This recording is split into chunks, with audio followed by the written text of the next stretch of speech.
What is up, everybody? Welcome to this agency crash course. This is for agencies who are either new to the business or have been maybe kind of floundering around for, 6 months or so, trying to find their model, their niche, and really trying to get a foothold into starting the agency that will hopefully take them to online entrepreneurship and all that kind of good stuff. This is a compilation of 6 videos I have from a course called Lead Gen U, but we focused everything in on curating to your needs. Getting started, understanding what you need to do first and in what order, and then understanding how to choose your niche and all the things that you need to do to get off the ground, to start getting those first couple customers. And by the way, when it comes to the model, what you're actually selling to these businesses, this is so important and it does not get enough energy online. We'll make sure that we cover that in this mini crash course. So thank you for taking the time. It's an hour and 12 minutes. I think you can endure that long.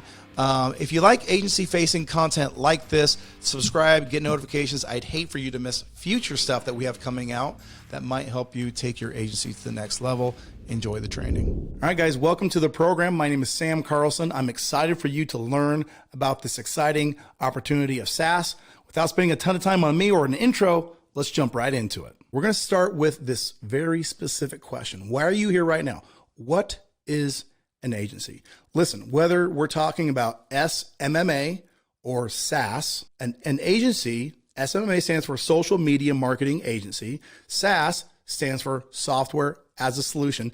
In a nutshell, what we do, okay, your entire business model is based on this very simple principle. You own a business that provides a product or service to another business. They pay you because your product or service helps their business make money. It's that simple. So how much money you make them determines how much money they are going to be willing to pay you. I could not be more straightforward. I could not be more simple. I think a lot of people overcomplicate things that are not complicated, but maybe without experience or maybe by hearing so many people talk about all these different pie in the sky things, they just go, they become a little convoluted. So this isn't complicated. Now, the question is this: who are they? Who are the businesses that are going to pay you?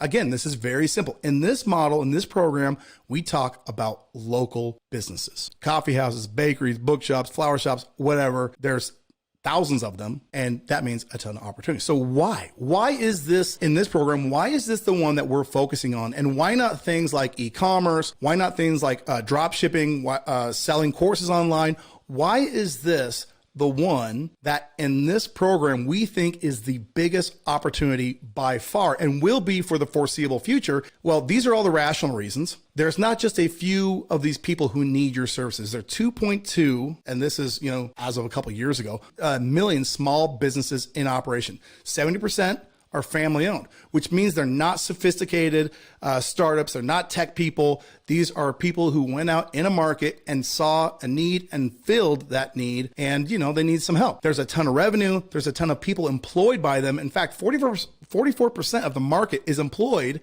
by small businesses. But really, it's even more simple than that if we can get maybe just a little bit more one-to-one looking at the actual problem. There's really them, and then there's you. And this is who they are. They're generally unsophisticated. Doesn't mean that they're dumb or anything like that. They're just not sophisticated in the way that we look at businesses. They aren't excited by things like websites, anything online, but they understand that there's a huge demand for it. That they know bothers them. They know they need to have it. But in order for them to deep dive and make it happen for their own business, that means they'd have to get educated, acquire new skills, and they just want the skills that they have doing the service or product that they offer to the public. Now there's you. You understand, if you're here, if you're watching this, you understand the demand that is happening in the digital, in the online space, okay? You're excited about how you make money there. You can work remotely. You can be your own boss, everything that comes with it. When it comes to building websites, getting paid for marketing, making money doing online stuff, you're all about that. You're here today because you need a model and you need enough skill to deliver on that model. All right. So let's jump even deeper into this. You help local businesses with one thing very simple. Okay. Customers. You help them acquire more customers. So when they get customers, in exchange, they will then pay you money. You guys, I'm making this very simple, and I know this is dumbed down, but just to set a baseline, a foundation of what your core job is in this agency space. Okay. So there's really two models. This is where we started, whether it's the SMMA model or the SaaS model. Okay. The SMMA model, again, social media marketing agency. That's a service where, you hire employees and you buy media and you get leads, all that kind of stuff. The SaaS is software as a service. And the reason we promote software as a service so much in this program is because it's, in my opinion, the best opportunity right now. Okay. It's fairly new to people who are in the quote biz op space. And really it's taking the people who were in the biz op space, which is kind of a pejorative in a way. It's taking us out of obscurity from the biz op space and putting us into this real legitimate business category. Okay.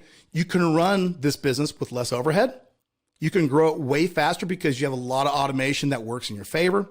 You can manage it easier. Managing people and your team as they grow is going to be part of the game as your business grows. But getting started out, this model is going to make it so you can manage your growth a lot easier. You can handle hundreds and sometimes even thousands of customers with this model. It's very scalable. And you have a ton of tools that are available today that make this entire thing a complete game changer. Basically, what you have right now is a business model that is entirely scalable. I'm talking about rocket ship to the moon scalability. All right. And especially when we talk in terms of what we're doing today with SaaS, which is Facebook lead generation SaaS. All of these local businesses want it. But before this program, you've not been able to provide it to your customers, to these local businesses at a cost and without the crazy management and overhead and know-how like you can today. All right. Now, when you run Facebook ads, this is what we want to see this from, this future model, what this looks like. Okay. When you run Facebook ads, you're going to be giving your clients, this is why they love it.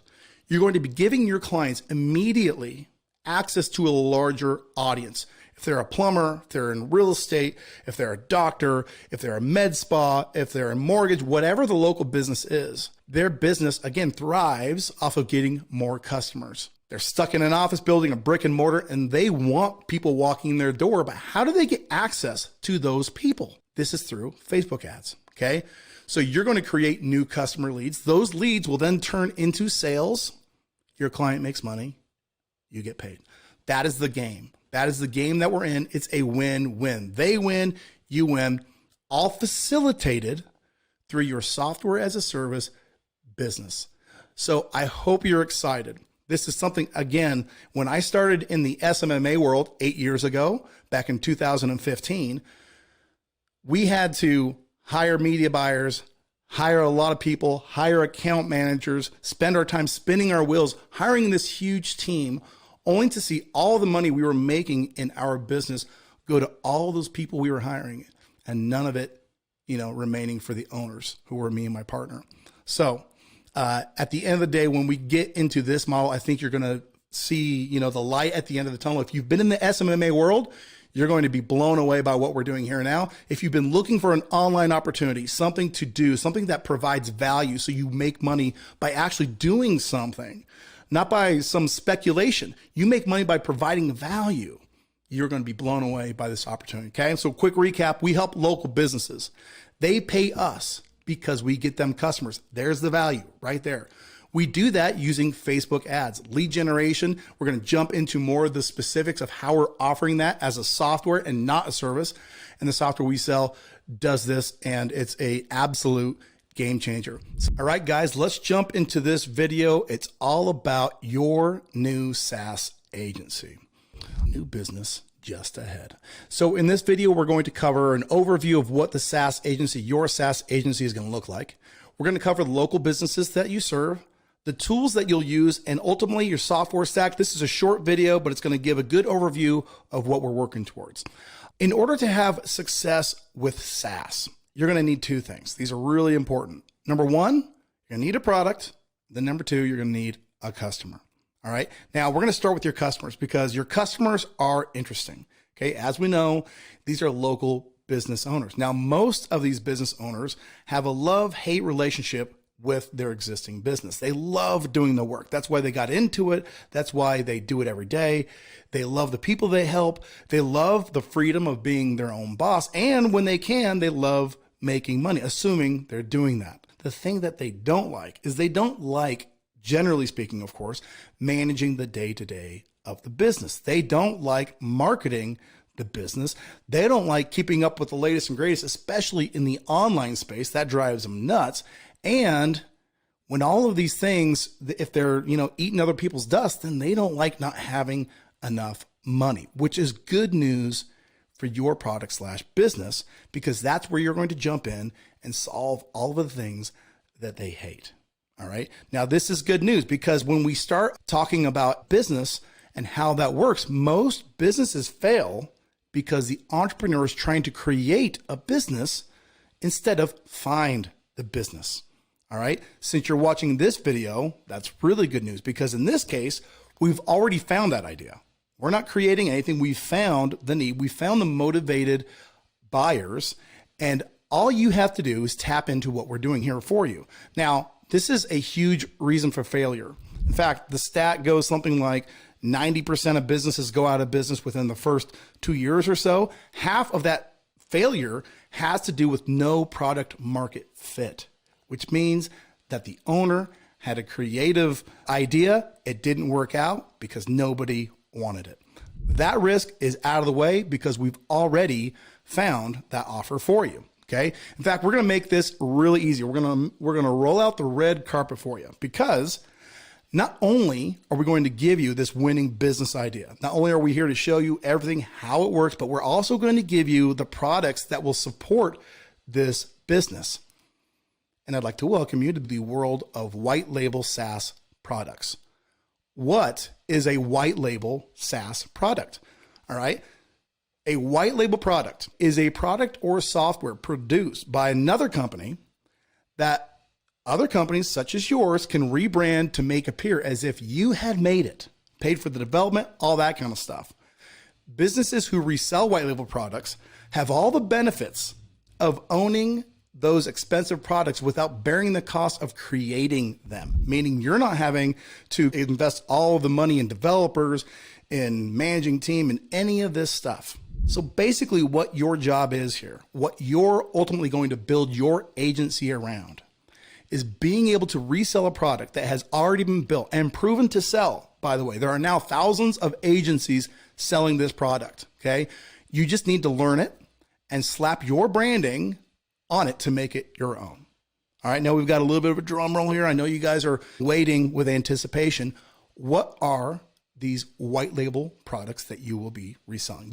We call this your software stack. Okay. There are two core softwares that you're going to need in order to resell, package up, and start getting clients. The first one is called High Level.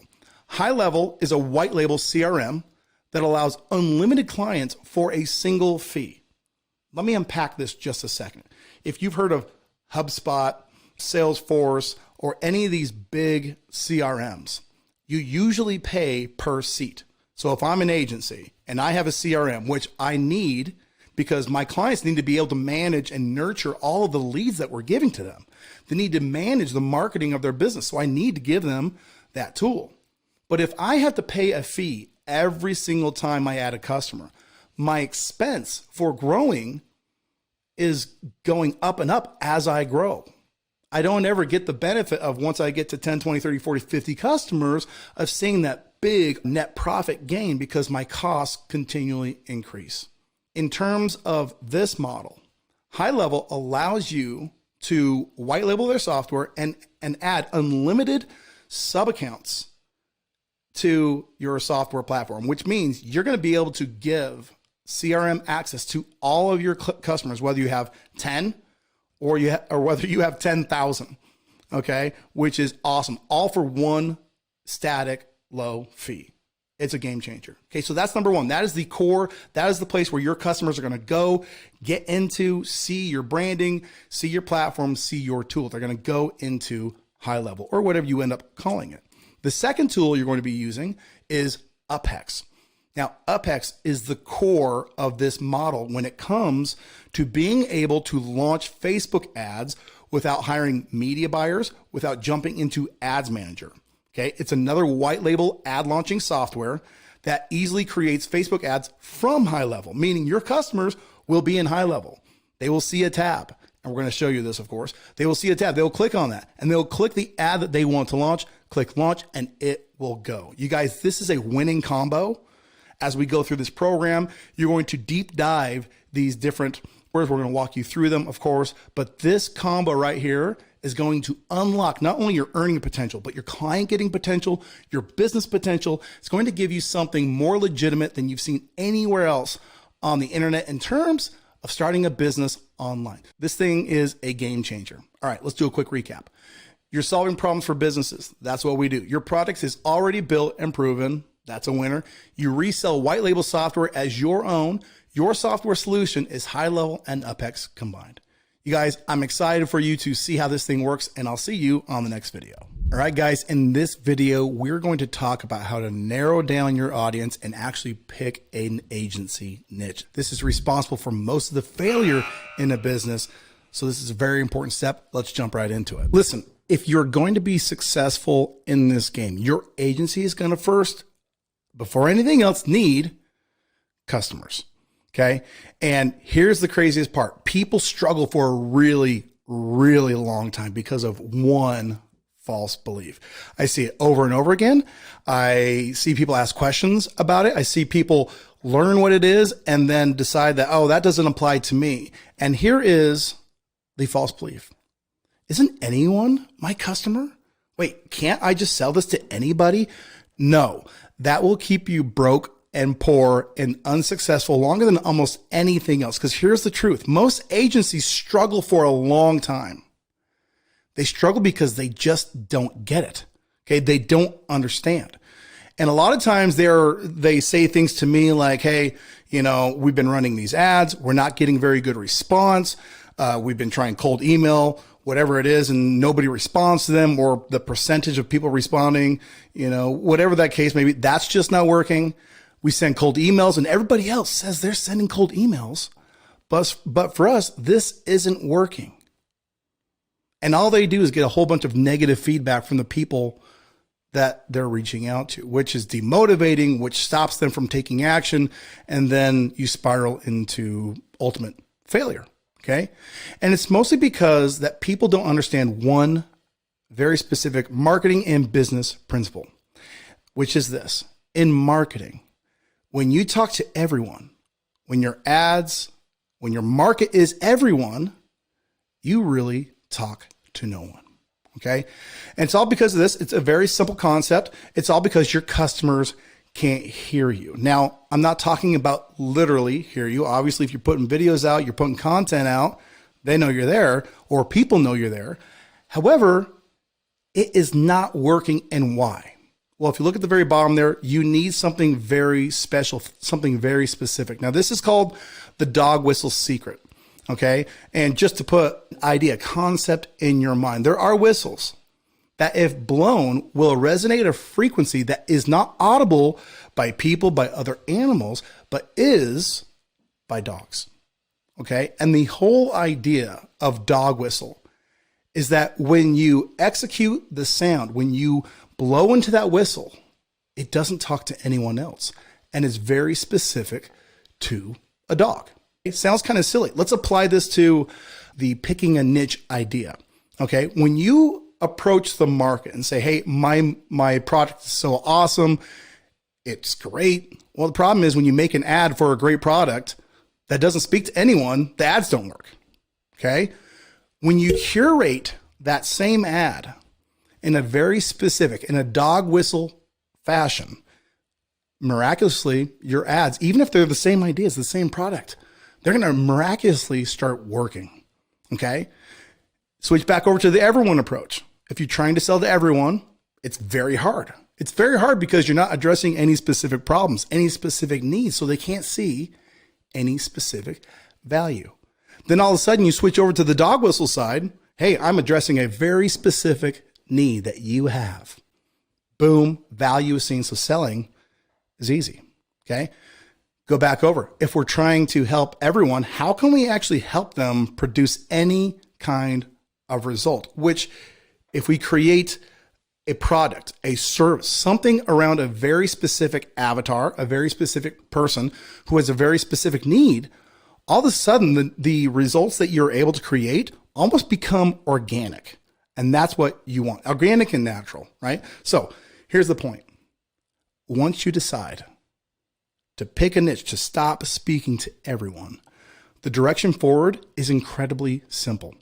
Okay. Now in the business world, this is known as what is called product market fit. Okay. It overlies these different things. This is more of a macro, a big business principle. Okay. But it's overlying the things in your market and making sure that there is a fit for what you're doing. We have now discussed why you need it. Okay. But the big question that everybody wants to know, even when they get this idea, is how? How do I pick a niche? Okay. It really boils down to three basic concepts. And here they are. Market demand. You want a place where there's growing demand in any market. Your interest and expertise. You're not going to have the staying power if it's not something that you're bought into, that you don't enjoy. If you hate the people you work with, you're not going to be there very long. And then just the practicality of the financials. All right. When you overlay those things, boom, you're going to find something in the very middle. Now, the truth is, you can make money in any niche. I have seen people make money in an agency space, in spaces that you wouldn't even understand. The question is, how do you figure this out for you? That's what you really want to know. How do you find the market demand in your space that makes the most sense? How do you identify your interest and expertise? And how do you understand where the financial opportunities are? Well, honestly, it's really not that complicated. I think that a lot of times we tend to overcomplicate things. We tend to overthink things when we should really rely on our own intuition. Okay. The only real valuable thing is intuition. This was stated by a guy who relied a lot on fact and logic. And even he understands the value of your ideas, your sentiments, just following those to their end. But if you're like, that's great, my intuition is telling me a few things, but I really need a little bit more hand-holding here, there are a couple of practical things that you can do. So the first thing is market demand. Well, you can ask around, you can interview people and do surveys and all that kind of stuff, or there's a very practical solution if you just go to Google Trends, right? You do some online research, go to Google Trends and see what the trend and the volume of activity is on any particular product service. Okay. This is a great way for you to start making a list and just saying, hey, I'm interested in all of these ideas in terms of providing a solution in the marketplace for all of these things. Do some research and see what the trend is like. See what the trend is like in the States. See what it's like per state. See what it's like in other countries. And this will really give you a way to start taking in a lot of information and seeing, hey, I think that we have a better opportunity in maybe going against something like, for example, Cool Sculpting. Maybe there's a competitor. There's a lot of people that will provide lead generation for Cool Sculpting businesses. Maybe there's something else out there for you so you can create some kind of contrast. Okay. So it's a very simple thing. Google Trends, not hard. Interest and expertise. Now, this seems like it would be very simple, right? The reality is the reason that we're in business and the reason that we are who we are, a lot in this space is because we have all types of interests here. But one thing that I think is a really good exercise is to start out in this space understanding who it is that you are, understanding your strengths, your aptitudes, your weaknesses. And one of the great resources that I think every entrepreneur should use is 16personalities.com. Any type of personality profile to where you identify your unique strengths, to where you can see, hey, this is where I'm good. I might need to involve other team members to help compensate for my weaknesses in my business. So this is a great thing to really start understanding yourself. A couple of other things that you can do in this exercise and as you do these things is think about what you do currently, whether you like that or not, what you like about your current job. Okay. Reflect on things that you've done in the past, whether that's work or school, any education. What things did you excel at? What things did you do good with? I remember when I went to college, really most of the classes for me were incredibly boring. But the one class I really liked was business law.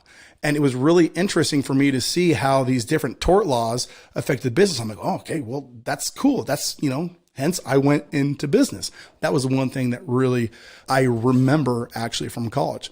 Think about the skills you've gained in your daily life.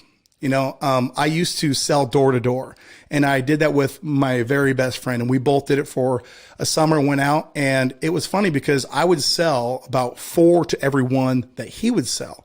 We were both trained in the same script by the same manager, everything along those lines. It was all our own unique abilities, right? He was very analytical, and I was just better at communicating with people. Hence, I've gone into the sales and communication side of the business here. Talk to people who know you well outside of work for different perspectives. This is a big one. You do want to take a look on your own personality from others. You want to look at yourself from the perspective of other people. What do they think that you're good at?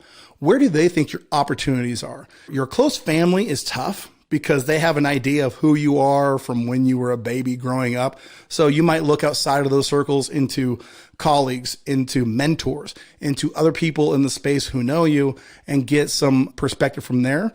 I think that's a really good and awesome exercise. Write down a list of strengths and areas you'd like to improve. As you build and as you grow in this business, you're going to realize that most of you, 99% of you, are not going to be doing this on your own. You're going to be building a team around you. You're going to be bringing in partners. You do not want to have a partner that has your same skill set. You do not want to have employees that are doing exactly what you're doing unless they are there to duplicate you and to take over your role and responsibilities. Okay. So you need to understand what those strengths are. You need to understand where you need compensation. All right. Now, there's an interesting thing about interest and expertise. Okay. And I want to share this idea with a movie, which I'm sure many of you have seen, the movie Catch Me If You Can. I think a lot of people who get started in this game have that imposter syndrome and they say, I'm not an expert. And that's fair because you're not, right? And in this movie, Catch Me If You Can, Frank Abernathy, I believe that was his name, once he got caught in real life, he was asked by, I think, one of the prosecutors, quick question, how was it that you were able to teach an entire semester at BYU University? How did you do that? And he said, all I had to do was just read a chapter ahead. So here's the point, okay? It is okay to be an enthusiast. That's okay, because an enthusiast is just a novice expert, okay? So it's okay to be an enthusiast before you become an expert. An expert status will come as you get reps, as you gain experience, and as you let enough time lapse without giving up, all right? Now, that is not to say that you should claim to be an expert. Just tell people you're an enthusiast, okay? And that you put a ton of time. This is how much you dedicate to it every week, and that you're really committed to, providing good resources and opportunities for them to succeed. So don't lie. Don't overpromise. The old saying of underpromise and overdeliver, that is one that you must live by in business. That's how you're going to keep people. That's how you're going to build relationships. That's how you're going to make customers happy. And then commit to never stop learning. Have a daily exercise, something that you're doing every day to become a better version of yourself. I just think that so many people gain some information and they just think, okay, well, that's all I need. I'm done. And maybe now I'm making some money. Do not do that. Be the best version of yourself and always gain the skills. All right, financials. Every niche has specialties, or in other words, something I refer to as sub niches. Or another way of thinking about this is there's always a specialist of some category. Okay. If you're looking at this example here, if you're a dentist, a specialist might be somebody who offers a very specific type of veneers. That's a good example there. Okay. Does your niche offer financing solutions? You're going to find that where there's more money, there's more opportunity for you to get in there and capitalize on those big markets. Now, you do need to compete well. You need to understand your niche. You need to create nuance and differentiate yourself from others. But the fact that there's financing involved in certain categories is a huge opportunity for you to come in and make more money in your niche. So a good example, if you need to get a roof, I don't know how much a roof is where you live, but where I live, you're talking $15,000 to $30,000. A lot of people need financing for that. There's financing involved. There's good profit margins. Okay.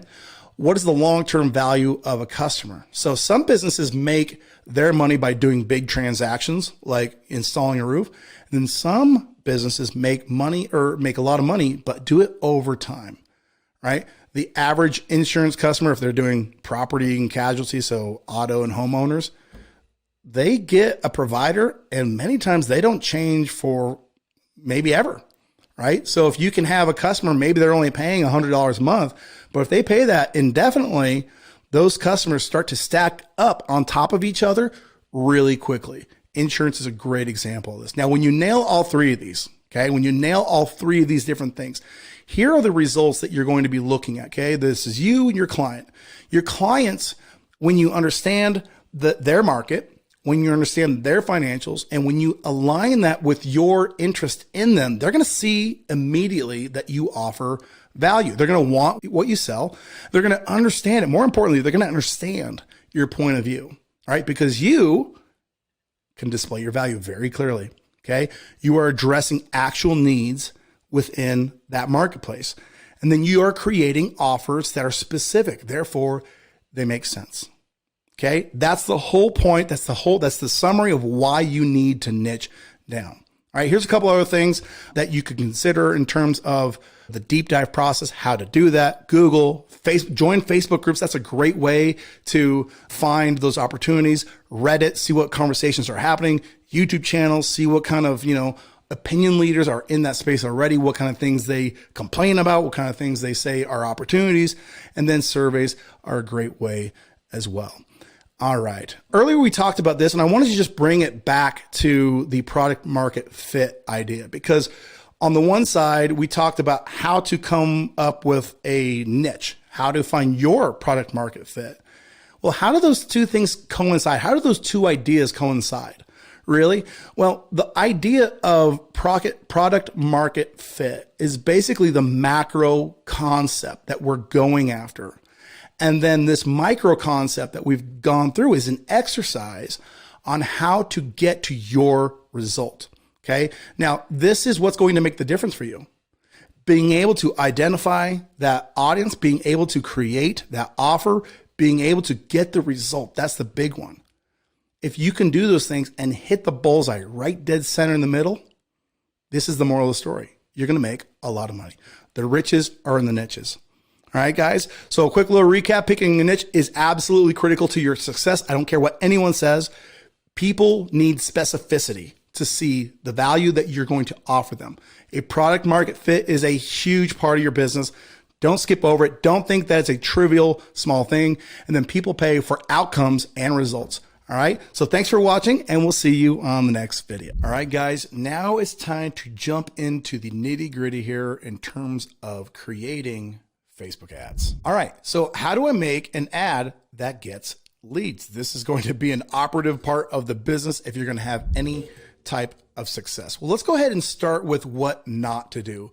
Or in other words, what are the things that make writing ads so hard? General speaking to groups. We've talked about this. This again is a repetition. That's how we learn best. Pitching features. The more you talk about you, the more you alienate them. Tell them how many things you can do. Anytime you lose clarity, that's not a good thing. Leave nothing to the imagination. If you want them to never do anything, tell them everything about your business. Create no curiosity. Make really big promises and crazy claims. You got to make sure that things that you portray and present to other people are believable. Now, conversely, on the other side, if you want to make things a lot easier on yourself, there's a lot of things you can do. Like one, just make sure that you do proper research and you know the thoughts of the audience of the people that you're writing to. Two, focus on specifics. Okay. Focus on specifics when it comes to your ads, your videos, so your images and your videos, the copy, and the offers that you create. Make sure that your ideas flow. We're going to talk more about that later in this training, how to make them flow, what comes first, second, third, and so on. Stay clear on who you are helping by speaking directly to a person. Remember that dog whistle copy. Stay clear on what they get. Okay, there's got to be a cause for them to be motivated to take action, and clarity is big there. And then make believable claims. The internet is replete right now with so many people just making these outlandish claims, thinking that the bigger the claims, the more leads they will generate, and that is not true at all. And I know, I guess at this point, my job here is done. If only it was that easy, you guys. But the truth is, creating winning ads can be easy. The more you do it and the more you position yourself properly, it can absolutely be easy. And for me, enjoyable. But it all starts with having the proper mindset, the sales mindset. Now, this is a story I want to share with you real quick. It's one of my favorite stories in business and sales and advertising. And it's about an old fishing captain named Captain John Raid. Story goes, he used to fish over in the northeastern part of the United States, where some of the most well-known fishing captains, Captain John Raid was among some of the greatest captains ever. But if you would ask the other captains, who is the best fisherman of all the fishermen? Unequivocally, they would all say Captain John Raid.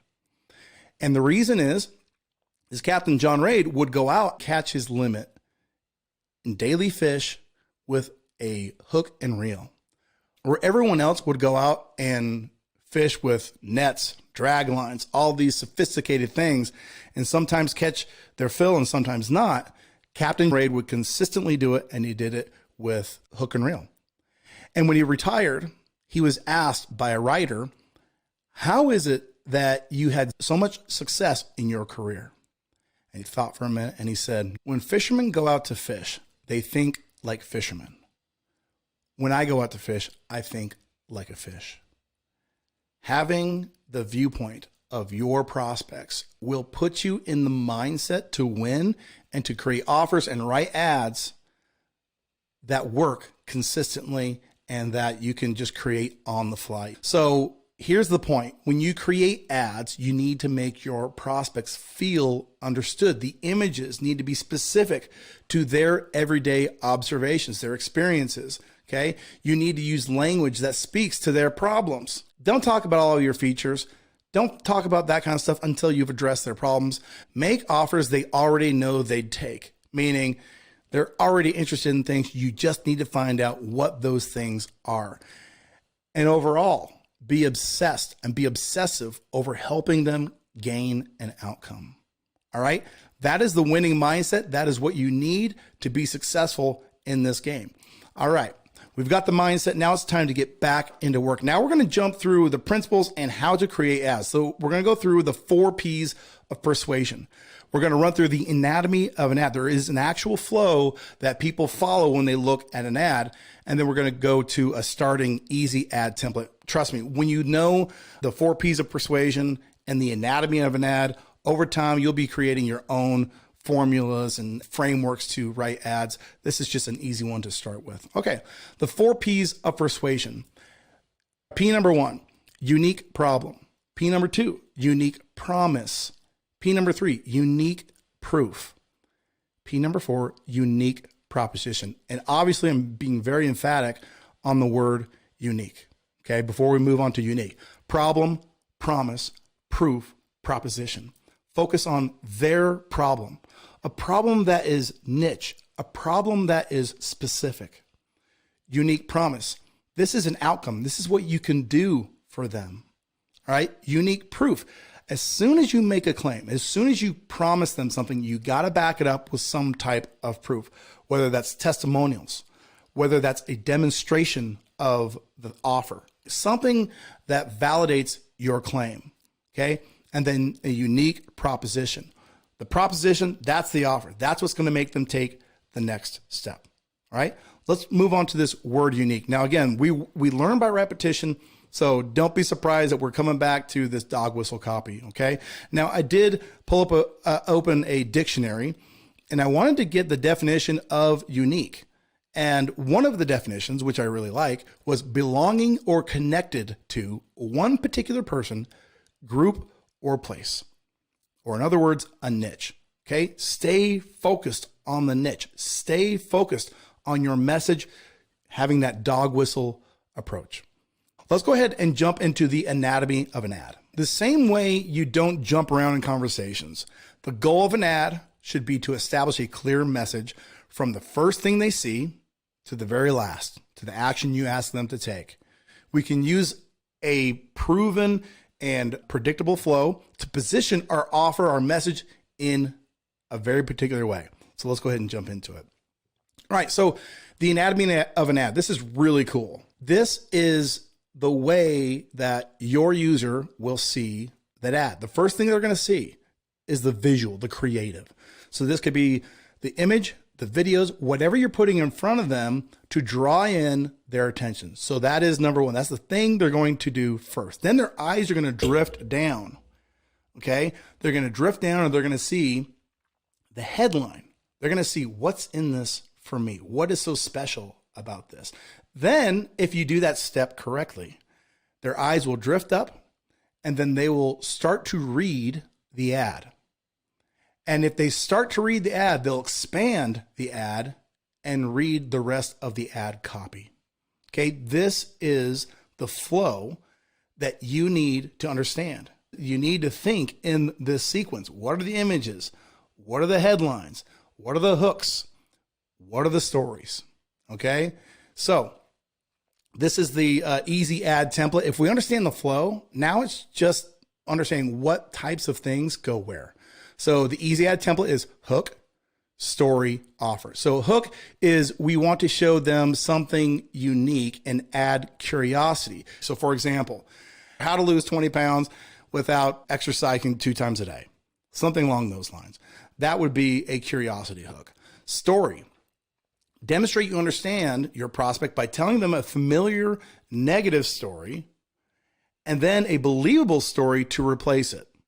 Okay, now the story can take different shapes and forms. The easiest one to do is always going to be allow them to enter the negative parts of their story, the things that they identify with, the things that they understand, and then you shift that and replace it with a better version, a new outcome version of that story. We're going to see examples here as we go on, so this makes more sense. And then offer, capitalize on their new belief by making them an offer that draws them closer to their desired outcome.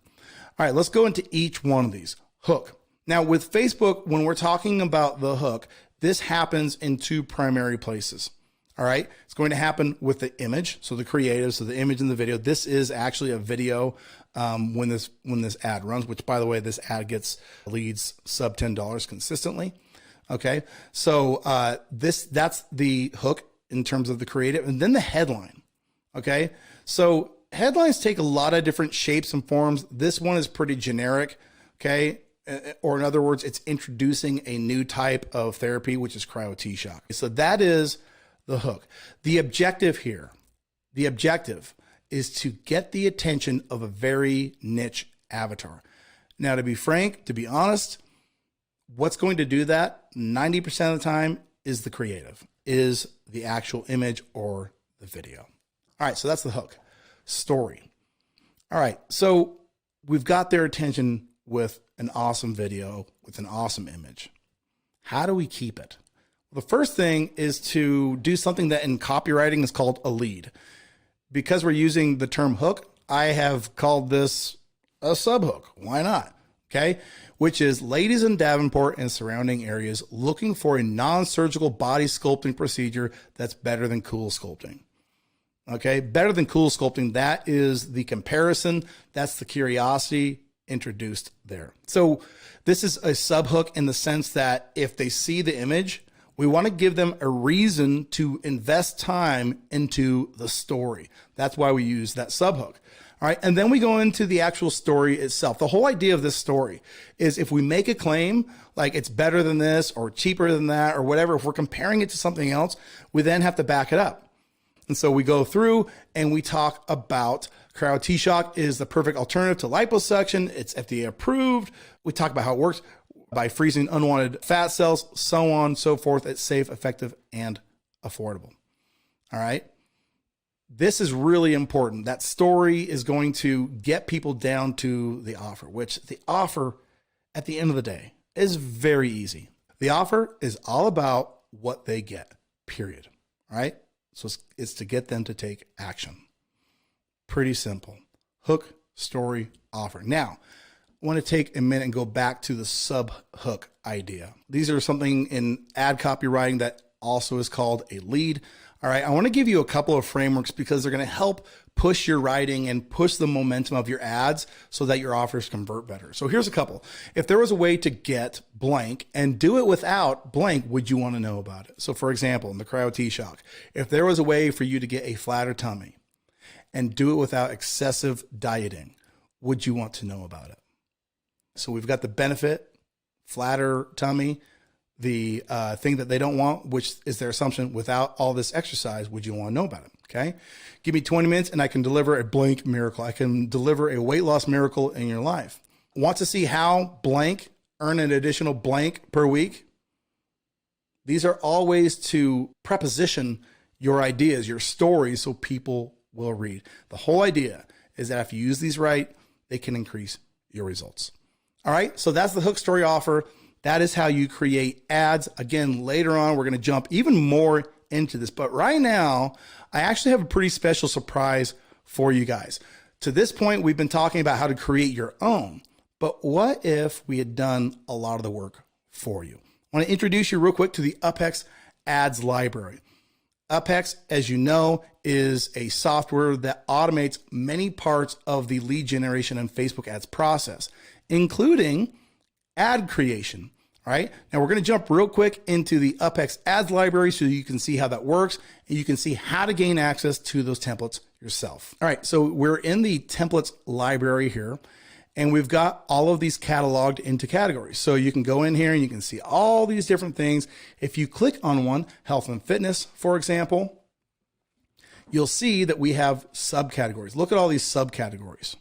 All right. Here's a common one, dental. Maybe you want to build an agency around dental clinics. All right.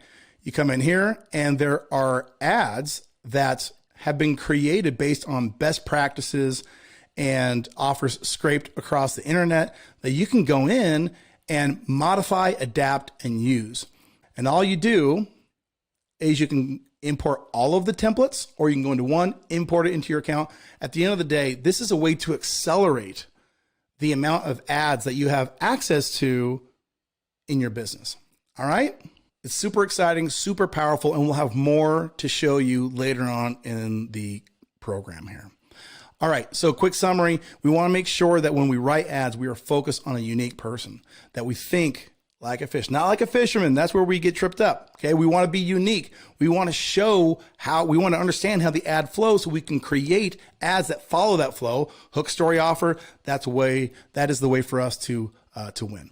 All right, guys. So thanks for watching and I'll see you on the next video. This is where things start to get really fun. This is where we start diving into the nitty gritty, into the real meat and potatoes of this program. So let's learn, and in some cases, relearn Facebook ads. Now, to become a seasoned Facebook ads / Meta, they changed the name, of course, pro, we need to forget all of the crap that we've heard before. And I do mean all of the crap, especially within the confines of local lead generation, okay? Mostly because it's just so complicated and unnecessarily so. Things have really changed since I started in 2015 till today, which is 2023. Things have changed dramatically and they don't function the same. Of course, like I said, this is local lead generation. We're not running ads for e-commerce. The rules, the strategies, the protocols are not the same. And we need to understand that to be successful, we need to have our focus on the right things and not on the wrong things. So today we're going to just do a quick recap on why local businesses need Facebook ads. They need this service. They need you to help them learn how Facebook ads work and then learn the proper lead generation strategy so you can win. All right. So look for local. We already know that people want what? They want customers. Okay. And a lot of people come into this thinking, working with these businesses, well, don't they already have customers? So briefly, you guys, most local businesses, what they do is they see their boss making some money. Okay. They're like, I don't necessarily want to work for him or her, and I want to do things my way. And I'm going to be my own boss. They know they need marketing. They know they need systems. They know they need help, but they're frankly out there doing the thing that they want to do. So they're busy. Okay. And you see that in their website, because their websites in many cases are not great. Some, but not all, right? They have boom and bust months. As an entrepreneur, there's nothing more frustrating than having like a ton of success and then fulfilling, and then boom, you got no more pipeline. Your pipeline is gone, right? So you've got these boom and bust months, which, seem to plague all local businesses. And frankly, they need your help. So what helps specifically? What drives their business? We already know that is customers. Okay. We've talked about that now ad nauseum. Okay. How can they get their customers? Boom. Enter Facebook ads. Okay. Running Facebook ads allows the customers to get attention at scale. Okay. This is really important. We buy media to get them leads that turn into customers. And one ad, here's the power of one ad that you can give to your customers. One ad can reach thousands of prospects. This ad that you ran for this particular offer, non-invasive fat removal for a med spa, for example, can go out and get all of these people interested who knew nothing about that customer, who knew nothing about an offer they were doing. It's a game changer. That's why your customers want and need these ads. And Facebook ads, quite frankly, they are the bomb, you guys. And with them, you can become the bomb. So let's make sure that that's what we're working towards. All right. So principle number one, this is something counterintuitive to a lot of Facebook ads course, to a lot of things that you see on YouTube, on other courses. Always start with the creative. Okay. This is what I want you to think about when you're creating your first campaign on Facebook. Think of Facebook like a billboard. How does a billboard work? Well, first we're going to need some eye-catching images, right? This one really catches the eye, of course, right? So we need something that is visual that's going to stop that person and grab the attention. The next thing are the words. Okay. We need the right words. And again, if you go back to our niching down, we need that dog whistle copy. We need the words that are going to speak to a very specific person. Okay. And then we need a reason for them to take action. So images, words, offer. This is basically the building blocks of every single ad that you will run for your customers. It works just like a billboard. And if you maintain these core things, you will win. And the more you understand your customers, the more you understand the niche and the psychology, these things will become that much more clear and compelling as you get leads for your customers. All right. So why start with creative? Quite frankly, the type of targeting, when we hear about targeting in the world of digital marketing, we hear about a lot of things like set up this ad set, do that, do these things. The targeting that we're focused on in this program and to be successful is targeting that starts with psychographics. What are psychographics? Okay. Without getting too complicated and using words like algorithm, because real people know the difference between a good ad and a bad ad. Facebook knows that as well. Okay. This type of targeting is about creative that speaks to a target specific customer. How does it do this? Well, let's look at some of the tools, some of the AI that you might not know about, that probably I don't even know about. Quite frankly, I'm sure there's a ton of things that we can't even imagine that these algorithms are doing. But here's an example. If you go to cloud.google.com, okay, there you can put whatever image into that engine and it will analyze things like what's in this ad, a brassiere, packaged goods, pants, okay? What is the tone? Is it joyful? How confident are the people in the ad? Right? What is in the ad?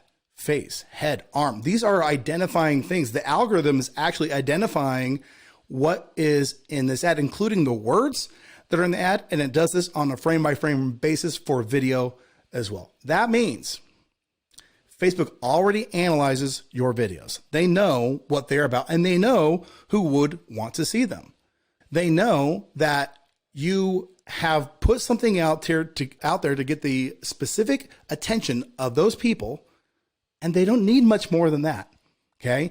And if you do it right, Facebook will reward you based on the quality of ad that you put out there, which means something very amazing to you. To be awesome at Facebook, first, all you have to do is be awesome at ads. And by the way, awesome ads always beat awesome targeting. If I have to choose one over the other every single day, I'm choosing awesome ads.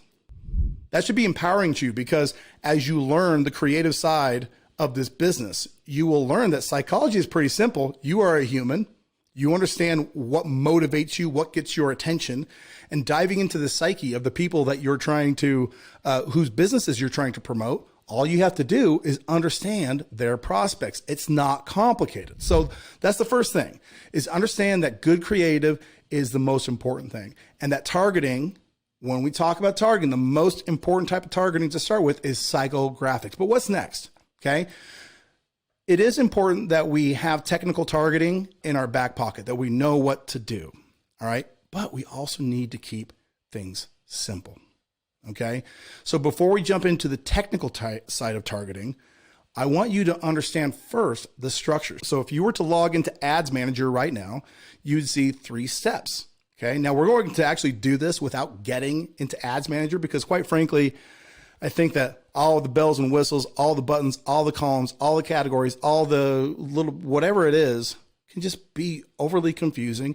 And for these purposes, you can learn exactly what Ads Manager does and how it does it just by going through these 3 steps. So the first step in Ads Manager, when you're starting a new campaign from scratch, is the campaign objective. Basically what that means is this is where you're going to tell Facebook, what do you want it to do? You want it to sell a product? Do you want it to build some branding? Do you want it to get you leads? You just tell it what you want it to do. And then the second step of the process is, okay, we know what we want to do, but who do we want to do it for? This is where you tell Facebook who is our target customer. Now this historically, again, we're going to jump more into this, is where people get overly complicated. But once you've done that part, then you can show them the awesome ads that you've created. So there's 3 columns. So you have your campaign objective, your ad set, so who is going to see your ads, and then of course your ads. Now, as I said before, right here, right in the middle, this is where everyone gets so confused. Why? Well, 2 primary reasons. One, over time, the algorithm has gotten smarter. What Facebook wants you to do now is let the algorithm figure things out and really stop putting so many parameters on it. Okay. So that's changed over time. But also, when you hear about the different technical targeting strategies and some of the fancy setups, most of the time those are conversations happening with, e-commerce stores and big, huge Shopify accounts, things like that. In a local market, it works differently. Okay. And if you're reflecting back onto, well, what is he talking about? What kind of strategies are we talking about? This is what the actual ad set level of Ads Manager will look like. It'll give you all sorts of information about demographics, the ability to target, and people say, hey, let's go ahead and target based on interest. That would seem pretty smart. If they're interested in chiropractic, for example, we can choose that and it'll get people that are interested in chiropractic to come into the practice. We can also do some fancy behavior targeting, or maybe we can stack them. This is why this is dead wrong. Imagine this amazing jet boat. Okay. Imagine putting this jet boat on this dinky little pond. What would happen? It's going to be fun for about a minute, but after a minute, you're going to run right into the other embankment. You're going to crash and burn. Here's the point. Why does this make any sense? Can you bring me to a point here, Sam? When you're running ads for local businesses, the audience size are so small, and the conversations that people are having are always about these huge audiences. That's why 95% of the targeting that you do actually happens right here in these columns. Where are you targeting? What are the ages, gender, and languages? This is 95% of the win. I don't care what local lead generation niche you're in. For me, simple always wins. All right, let's do a quick little recap on how we're going to succeed with Facebook ads. By the way, we haven't even gotten into Ads Manager, and we're already learning more about Facebook ads than probably any course you've ever heard of in terms of local lead generation. There's a lot of cool things out there for e-commerce and big stuff like that, which does make sense. But for this, for what we're doing, we haven't even gotten into Ads Manager, and we're already learning the best practices. So start with good creative, okay? Targeting starts with solid psychographics, meaning our ads talk to specific people. Keep things simple. Okay, you guys, you really know a lot more just with this foundation of principles, just with this little short video that we've been on here today. You know more than most agencies because those agencies have been listening to these other people, these quote gurus. And because of that, they keep doing these things over and over again, learning bad behaviors, repeating bad behaviors, never really getting off their ground. All right. By the way, attached under this video is a PDF. Now, this is called Lead Generation Schools. It's a run through of Facebook ads. It's also a couple of best practices in terms of retargeting, things like that. I don't really believe in retargeting, but it kind of goes into all those things. And it's a good guide for you if you're learning or for team members if they're trying to get educated on how Facebook ads work in your agency. So thanks for watching, and we're going to see you on the next video. So now we know how to run Facebook ads. We know how to create an ad, but how do we know if our ads stink? How do we know if they need improvement? How do we know if they're tracking just fine? That is going to come down to knowing your metrics. So let's jump right into it. Know your metrics, CPMs, LCTR, link click-through rate, and click-through rate all, and conversion rate. We need to make sure that when we're getting started into metrics, there's so many things that we could look at. If you look at Ads Manager, there's a ton of metrics. These are the core metrics we're going to pay attention to. So we're avoiding distractions. We're going to focus on these ones. Now, put yourself in a situation where you started running ads, okay? You don't know if they're doing well, but in certain cases, you know that, hey, these are just bad ads or something that's not going well with them. What do? Just scrap it, start over, change the offer or change something within it, change the ad. You know, this is a whole lot of what people do. People play the guessing game, okay? And if you do it long enough, you will learn that this is not a fun exercise. It's not fun at all. And actually, there's a more logical and pragmatic way of solving these problems. So solving these problems are actually pretty simple. But before we get into the nuts and bolts of how to do that, we're going to go through the anatomy of an ad one more time as means of a review. Okay, let me see if you remember. Okay, do a quick little mental exercise. What are the steps? In what order do your eyes observe an ad? 1, the creative. 2, the hook/headline. 3, the lead. And then 4, the body copy. How'd you do? You remember that? All right, now if we jump into the metrics, what's really cool is the metrics tag along to this exact process. So every step has a metric. All right. And that's really good because it's going to give us clues as to what things within our ads need to be addressed. So let's start first with click-through rate all. Now, this is a easy metric to understand. Basically what this means is click-through rate all is clicks that the ad got. That could be on the body copy, that could be on the image itself, that could be on the button. That's all of the things that are clickable on the ad itself. Generally speaking, this is indicative of whether or not your creative, so your video, your images, if they're effective, if they're grabbing attention. Okay, so click-through rate all is a measurement that tells you whether or not your ad copy or ad creative rather is good. All right, next is link click-through rate. Now, link click-through rate is a type of click that is targeted directly at the call to action button or a specific hyperlink, a specific URL within your copy.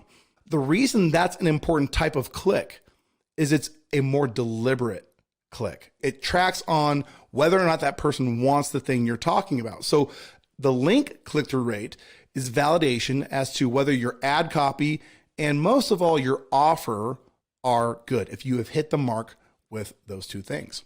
All right. Now, It's hard to know because every niche is different.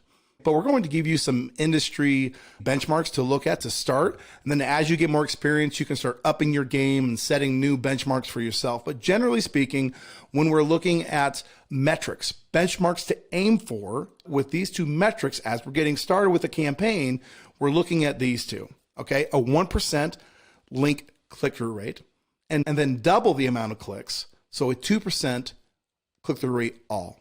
Okay. And basically, here's what that means. I know that when we get into math and we start seeing percentages and all that kind of stuff, impressions, maybe we get a little confused, but bear with me. I'm going to try and break this down and make this as simple as possible. So we're going to start with the link click-through rate. Let's say that our benchmark is in fact a 1% link click-through rate. Okay. What that means is that of 1,000 impressions that we purchased as a media buyer on Facebook, 10 people clicked the ad. Okay, that was 10 clicks on the call to action. All right. The same number, if we take that same equation and we look at the click-through rate all, we got 20 clicks overall in the entire ad. That would be a 2% ER all. All right. I think that's pretty simple. Hopefully you're tracking along with me here. We're going to review this a couple times so I think it'll sink in. All right. Conversion rate. Now, you're getting clicks on your ad. So let's say we get the 1,000 impressions and then we get the 10 clicks. If we get one opt-in, and when I say opt-in, that is a lead. That is a person opting in, meaning give me your name, phone number, email, and in some cases, more information. Give me those things, take that action. That is an opt-in. That is a lead. That is a conversion, a CR. In this case, we're looking at on the left, is the ad. That ad is getting a 1% click-through rate. And then the lead form, so where people claim and opt in, that's getting a 10% conversion rate. All right. Now, the whole process looks something like this. And again, we're just going to keep this as simple as possible. If you get 1,000 views of that ad, you get 10 clicks on that ad, and that converts one lead. That is a reflection of the campaigns that we just went through, the 1% and then 10%. Okay, 1,000 views, 10 clicks, one ad. Now, this is the big one. All right, cool. We get the metrics. How much do the leads cost? At the end of the day, the thing that your customer cares about, that you really do care about, is how much does it cost for us to generate a lead? How do we figure that into the equation with these KPIs? All right. That is where the master of all KPIs enters into the equation in terms of Facebook ads. Okay. CPM, or cost per millennia, cost per 1,000 impressions. And impressions are not individual people, because sometimes Facebook will decide, hey, this person right out of the gate looked at our ad. We're going to show it to them again. And maybe they have a collection of people that they show it to several times. So it's just 1,000 views in a group. And that's what you're paying for. Okay. It's not like Google where you pay for a search term, where you pay for a click. In Facebook, you pay for 1,000 views. So how do we find the cost of your leads? All right. Let's go through and we're going to do a quick little example here. So let's say that Facebook today, for 1,000 views for your audience, for what you're doing, is going to charge $20 for CPMs. Okay. They're going to say, hey, give us $20, serve your ad to 1,000 people. Okay. LCTR, that is the link click-through rate that we're going to get, and we're going to get a 10% conversion. So we know 1,000 impressions, 10 clicks, and one ad. Okay. That's what we're looking at. That is going to therefore cost us $20. Okay. So we got 1,000 views, or impressions rather. We got 10 clicks, and then that resulted in one opt-in. So one lead, and that was $20. All right. If the CPMs costed us more, if they cost us $30, then that would be a $30 lead. Okay. And some audiences are going to be more expensive, which means you're going to have to do better on your ads. You're going to have to get better than those benchmarks. Because if you took that, let's say you took the conversion rate and you said, hey, we're going to make the conversion rate, everything else is going to stay the same, and the conversion rate turns into 20%, then that means you would have gotten 2 leads for $20. Okay. So your CPMs didn't change. You just did better down the funnel. So your lead cost went down. So if you increase one of those metrics, that will change your lead cost. Now, this is the big question. How are CPMs established? All right. It's not an exact formula. If I had the formula, then I'm sure I would be a bajillionaire. But this is what we know about how Facebook establishes its CPMs. Okay. It's really 3 categories. Number 1, your ad and the user experience. So at the end of the day, Facebook they want a good experience when people look at ads. Okay. You're on Facebook, you're looking through, you're thumbing through the news feed, and you're seeing your friends and all this kind of thing. And then you're served with an ad. If you don't like the ad, if it's just a bad experience for you, they're going to charge you more for that ad. It's kind of like a tax. So the better your ads, the lower your CPMs. Okay. So that's the first thing. Your budget, competition. Listen, this is an auction. Now it's a different kind of auction than maybe you've heard about. We're not competing for keywords. We are competing for audience, for views of our ad. And so if we're in a very competitive market and there's a lot of people bidding, our CPMs can increase. I know for me that whenever I've gone into the Chicago market, for whatever reason, there's a lot of other people running Facebook ads in that market. And so CPMs are just more expensive. It's a more competitive market.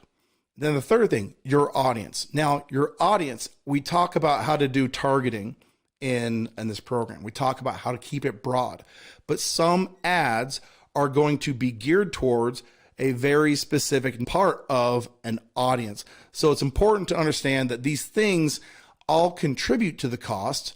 We don't have an exact makeup of what percent goes where, and I'm sure it changes from day to day and from place to place and from offer to offer.